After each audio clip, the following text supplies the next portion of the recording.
நெல்லை மாநகராட்சி கூட்டத்தில் விசில் அடித்த தாவேகா கவுன்சிலர் அதிரடியாக சஸ்பெண்ட். இதனால் திமுக மற்றும் தாவேகா கவுன்சிலர்களுக்கும் இடையே கடும் வாக்குவாதம் ஏற்பட்டது.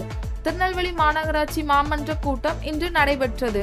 இதில் திமுக, அதிமுக உள்ளிட்ட பல்வேறு கட்சியை சேர்ந்த மாமன்ற உறுப்பினர்கள் கலந்து கொண்டனர். இந்த கூட்டத்தில் திமுகவில் இருந்து விலகி அண்மையில் தமிழக வெற்றி கழகத்தில் இணைந்த 19வது வார்டு மாமன்ற உறுப்பினர் அல்லா பிச்சையும் பங்கேற்றார்.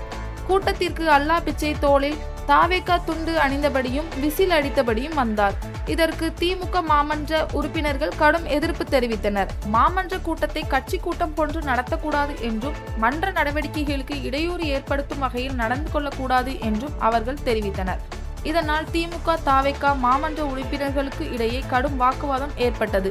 ஒரு கட்டத்தில் தாவேகா உறுப்பினர் வைத்திருந்த விசிலை திமுக உறுப்பினர்கள் பிடுங்கி முயன்றதாகவும் கூறப்படுகிறது. அதற்கு எதிர்ப்பு தெரிவித்த அவர் மீண்டும் விசிலை அடித்ததால் மாமன்ற கூட்டத்தில் பெரும் சலசலப்பு ஏற்பட்டது. மாமன்ற கூட்டத்தின் விதிமுறைகளை மீறி செயல்பட்டதாக கூறி அவரை கூட்டத்தில் இருந்து வெளியேற்ற வேண்டும் என்றும் அவை நடவடிக்கைகளுக்கு தொடர்ந்து இடையூறு ஏற்படுத்தியதால் உரிய நடவடிக்கை எடுக்க வேண்டும் என்றும் வலியுறுத்தப்பட்டது. இதையடுத்து மாமன்ற கூட்டத்தின் விதிகளுக்கு உட்பட்டு நடவடிக்கை எடுக்க வேண்டும் என்று மேயர் தெரிவித்தார். அதன்படி மாமன்ற விதிமுறைகளை மீறி செயல்பட்டதாக கூறி 19வது வார்டு மாமன்ற உறுப்பினர் அல்லா பிச்சையை செப்டம்பர் மற்றும் அக்டோபர் மாதங்களில் நடைபெறும் மாமன்ற கூட்டங்களில் கலந்து கொள்ள தடை விதித்து மேயர் உத்தரவிட்டார். இதனால் 19வது வார்டு உறுப்பினர் அல்லா பிச்சை செப்டம்பர் மற்றும் அக்டோபர் மாதம் மாமன்ற கூட்டங்களில் பங்கேற்க முடியாத நிலை ஏற்பட்டுள்ளது.